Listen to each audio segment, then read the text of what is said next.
Good morning. Welcome to day 3 of Quantum World Congress.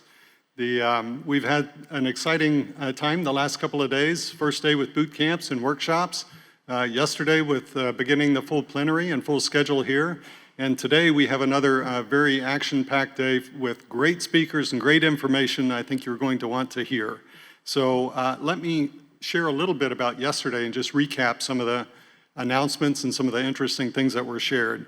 We started the day with Dr. Peter Heinem from the U.S. Department of Defense, and he described some of the priorities in advancing quantum capabilities as they look at those through the Defense Department, specifically around sensors and clocks as devices in the field, both for military readiness and impact. He also called out this capability gap between the current quantum hardware capabilities and the applications to deliver economic and performance advantages.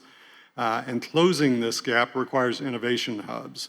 And that's similar to the one that we're building here with Cleveland Clinic on life sciences. And it also requires shoring up these capabilities for early stage prototypes to draw down the risk of these new technologies. We heard from IonQ, so Peter Chapman and Dr. Youngsang Kim. They unveiled a couple of things. One is their Forte Enterprise platform and also their Tempo platform. And these are two different rack-mounted systems that the company said can be integrated with existing data center infrastructures to harness the power of quantum directly from those existing data centers. IonQ has also provided an overview of their technology roadmap. So we got to hear that from them yesterday.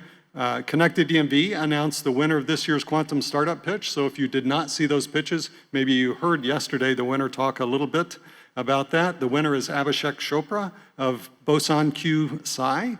BQP, we call them. They're a simulation startup that leverages quantum algorithms to accelerate advanced simulations for the highly engineered products in aerospace, defense, and automotive. Let me recap a few more. Dr. Celia Merzbacher of QEDC, she moderated a session with John Levy from CQC and Dr. Sam Stanwyck from NVIDIA. And CQC announced its collaboration with NVIDIA to build the first all-digital, ultra-low latency chip-to-chip link between quantum computers and GPUs, compatible with any quantum computing system. So this will mark the first time an active multi-chip module quantum processor will be both directly linked with a GPU and a CPU operational platform.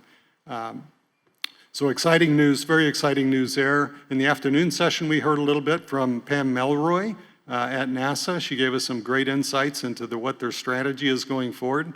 Certainly, if you saw yesterday's Science News, they collected their asteroid sample, and the canister landed back in Utah. They moved it to Houston. They've opened the canister. They're receiving these particles from an asteroid called Bennu, and this was a joint collaboration, again in the theme of us coming together. This was a joint collaboration that was put in place, that NASA put in place with Japan and Canada. And for those that are interested, you can certainly see that publicly in the news.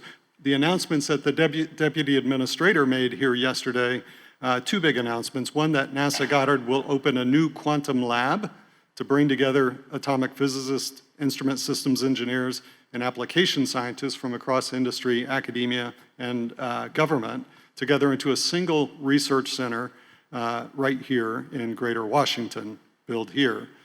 NASA is going to implement a Space Technology and Research Institute also. That was the second announcement that she made at the University of Texas in Austin to advance quantum sensing technology for the next generation Earth science applications. So a couple of great announcements from NASA. Very good to hear from the Deputy Administrator. The Life Sciences Hub workshop, which was on Tuesday, was followed with an announcement yesterday on stage by Dr. Laura Jahai and Ebba Carbonier from SweLife and George Thomas on the build out of the additional stakeholders and members of the Life Sciences Hub. And again, this is starting to get into sector-based use cases and the like, specifically in this case, quantum life sciences. And that aligns directly with the new biomedical research agency that was announced yesterday, I believe, for ARPA-H on the first 3 hubs nationwide that they're going to build here in the US one in Dallas, one in Boston, and now the Stakeholder and Operations Hub will be built right here in Greater Washington. So great announcements there yesterday. George Thomas, along with Freke Heijman, Dr. Andrew White, and Nick Weistuk, they jointly announced the Quantum Accord yesterday as a collaboration between regional ecosystems to integrate work at the grassroots level, really to establish programming for workforce development, for joint projects, for sector engagement, and for soft landing. And since the announcements, I think we've had 5 additional regions around the world expressing interest in joining. So wonderful opportunity there, again, for regional ecosystems to come together to responsibly advance a quantum ecosystem. We heard from Dr. Krista Svor from Microsoft. She announced that Microsoft and the Azure Quantum team, they've partnered with Pacific Northwest National Labs and Micron to further their mission to put powerful computational chemistry tools in the hands of more scientists and researchers. And that will democratize access to resources at much greater scale. Lastly, I think I'll point out that we heard from Dr. Kathy Foley. She's been wonderful with us again this year. Dr. Foley is the chief scientist from Australia, and she shared insights on the transformation, risk, and social responsibility obligations associated with quantum technology advancements in the marketplace. So it was packed. There were many other things that were shared yesterday. I just pulled a few of those to highlight for you here this morning.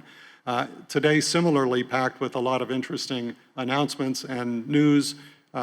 Again, together we work to responsibly build this ecosystem. This is not about hype. These are real applications coming to market. There'll be trial and error, but together we can advance these things as we work cross-geography and cross-sector to make that happen.